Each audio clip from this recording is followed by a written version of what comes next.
and welcome to the first episode of Real Talk Tuesday. Go away. My dogs are in the way.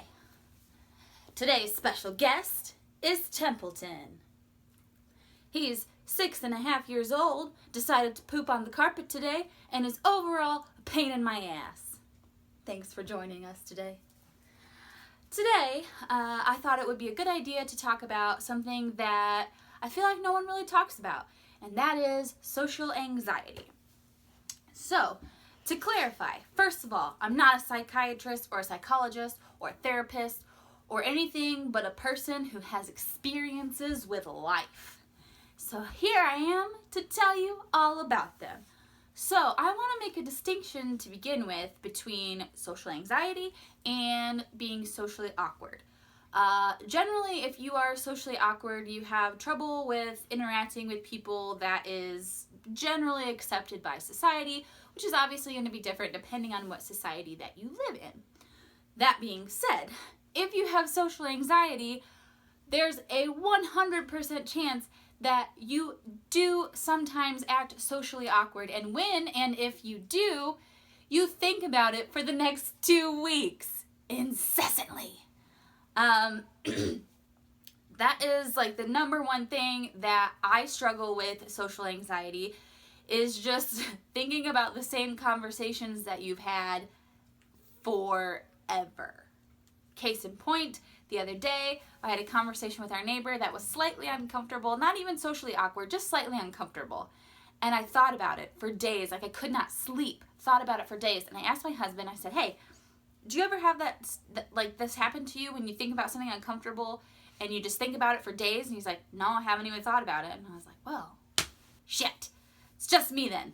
So, I want to make a distinction because any person that knows me personally watching this might think, yeah, but like you were in speech in theater and you're like super outgoing, and how could you be socially awkward? Well, first of all, yes, I was in speech and theater. That was a big part of my life for about 10 years, and now I'm an adult, so I'm not in those activities. And it turns out when you're not in an activity that forces you to be outgoing and extroverted, maybe you're not. Because I found out after I graduated high school and I wasn't around the same group of people all the time that I was super introverted. I am such an introvert, it's ridiculous. Now, as most introverts can relate, if you're around people that you're super comfortable with, you tend to be more extroverted and more outgoing. But that's because you're super comfortable. That's how everybody is.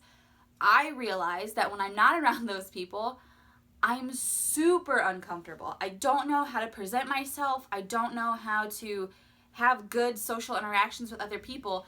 And I think about it all the time. It makes me so anxious to think about being in a social environment where I don't know anybody and where I need to make friends.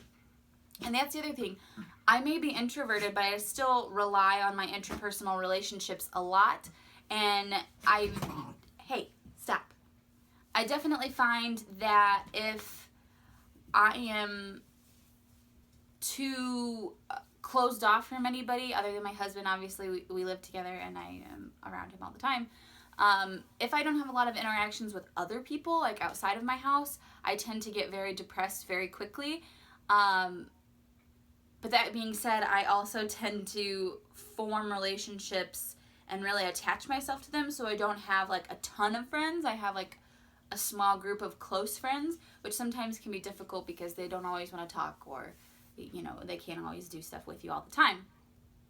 But the main thing that I struggle with social anxiety is trying to figure out how to make friends and make them into the friends that I want to have. It's not necessarily that we're going to hang out every day or like talk every day. That doesn't really happen when you're an adult. But just like if I can like send you a text or like send you something funny on Snapchat or Facebook or whatever, and you actually respond, or if I am having a problem or whatever, like someone will be there for me if it's something that I want someone other than my husband. But when I started college, for a solid year or two, it was so obvious to me that all of these people that I thought I was so close with in high school, I actually haven't talked to them like since we graduated. And I was really depressed for a really long time because I just felt like I was completely alone. I had nobody. And then I started to realize that, you know, this is the point in your life where you make new friends based on your new place in life. And I wasn't doing that. And all of my friends were at college and they're doing stuff and they're making tons of friends and they're having all these great times. And I just like sat at home all the time. And it took me a long time to realize that having social anxiety was something that was holding me back from doing a lot of things. I got so nervous talking to people, and then even if I did talk to people and like we had a good conversation, then I was so nervous, like, am I supposed to text them? Am I supposed to call them? Like, we're supposed to hang out again? I don't know how to do this. And any person that I would hang out with a lot was like a friend of a friend that I was already comfortable with. So it's something that I'm definitely working on, and I have found that even, you know, I worked somewhere for a long time and thought that I had really strong friendships with people that I worked with, and then it was like one of those things again where you're forced together so you make the best of your circumstances. But then, you know, for me, someone who struggles with making friends and keeping strong relationships with friends, as soon as I didn't work at that job anymore, it was like I was alone again. So I think it's really tough to have social anxiety because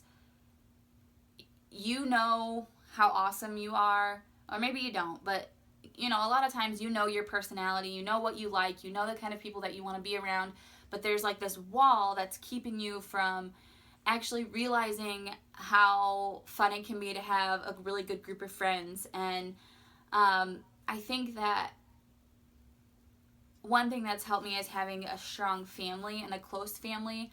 Like my sister-in-law, my nieces and nephew, like we have a lot of the same interests. We're definitely Potterheads. So there's lots of times when stuff comes up that it's like, you know, we totally nerd out about, and it makes me feel a lot better that, you know, even though these people are my family, like we can still have strong friendships as well.